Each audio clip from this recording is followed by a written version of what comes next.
actually by Eric Johnson. And this is titled, Making the Call While Increasing Your EMF Exposure. Actually decreasing your EMF exposure. Decreasing? Yes.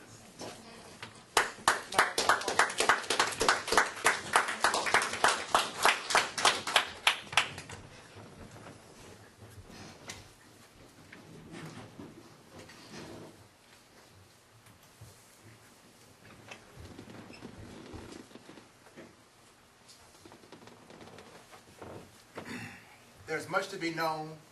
Life is short, and life is not life without knowledge. Tonight, I would like to talk about something that I believe doesn't get enough exposure in mainstream media. It's something that has been and continues to be researched and debated throughout the scientific community. What is it, you ask?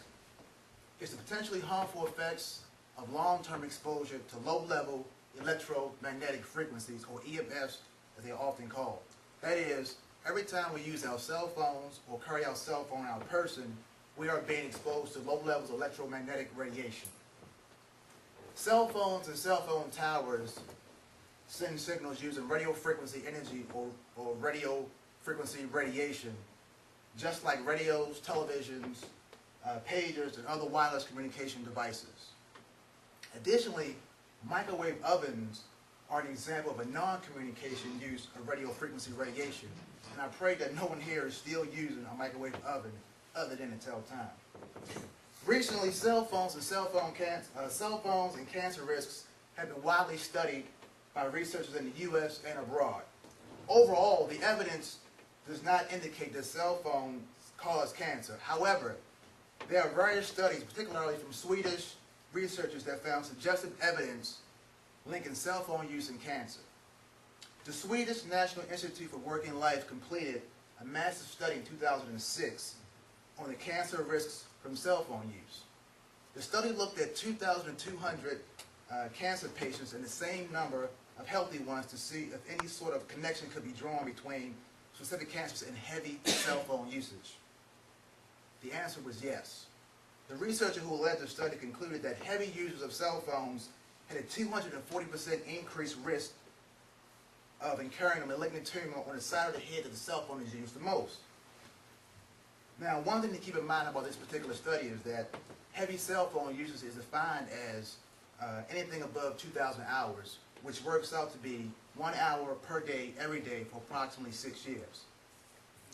Now, I hate to use anecdotal evidence as a means to support my position that heavy cell phone users can potentially cause brain cancer. However, I came across a story which I thought was very telling.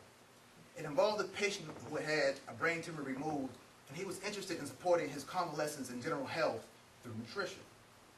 This patient subsequently, after having his brain tumor removed, discovered that his son too incurred a brain tumor. Now, at first he thought it was genetic. It was a genetic occurrence, but then he realized that he and his son were both early adopters of mobile communication technology and were both heavy users. He went on to tell a story about an experience he had after his operation. He was sitting in a packed waiting room full of post-surgical patients. Nearly all the patients in the room had brain tumors removed and the scars to prove it. A conversation about mobile cell phone uses ensued in the waiting room, so he decided to take a straw poll then and there. All the patients that had brain tumors turned out to be mobile cell phone users. Nothing too telling about that because mobile cell phone use is common. However, he went a step further. He asked each individual which ear they habitually held their mobile phone to. He reported that the side they indicated matched the side of the tumor in every freaking case. Coincidence? Maybe. Is this a reason to take some cautionary measures? Absolutely. So what can we do? One, I would suggest that if you have a cell phone with a speakerphone on it, I would use the speaker as much as possible because this precludes you from holding the phone up to your ear. Two, if you don't like using the speaker, I would suggest buying an earpiece, but not just any earpiece, an earpiece that has the air tube technology. Why? Because according to Dr. Mercola, a regular wired earpiece can act as an extension to the cell phone's antenna, thus allowing the electromagnetic radiation to go up the wire and be channeled directly to the ear. Well, with the air tube technology, it precludes that from happening because there's a tube in between the actual wire and the earpiece. Number 3, in addition to the air tube earpiece, I would suggest buying a cell phone diode, which I have on my cell phone here, as you can see. What is a cell phone diode? Without getting too technical, a cell phone diode works by neutralizing energy frequencies to counteract the effects of harmful electromagnetic fields. In other words, for every force in the universe, there's an equal and opposite force or counterforce. The cell phone diode is a counterforce to the electromagnetic frequencies. And it also allows you to safely carry the cell phone in your person because, like I said, as long as your cell phone is on, if you have it on your person, it's constantly communicating with the cell phone tower. So you're constantly being exposed to low levels of electromagnetic radiation. So in conclusion, and some of you may be old enough to remember this or may not be, but when health concerns about cigarettes began to receive public attention in the 1930s, tobacco companies took preemptive action. Executives at tobacco companies knew they had to take action to suppress the public's fear about tobacco products. Tobacco companies asked themselves, how can we go about reassuring the public that particularly cigarettes, but also cigars and pipes, are not harmful? The answer was to use medical research and physicians to show the public that cigarettes were not harmful. And it's my opinion that, the mobile communication industry is doing the same thing.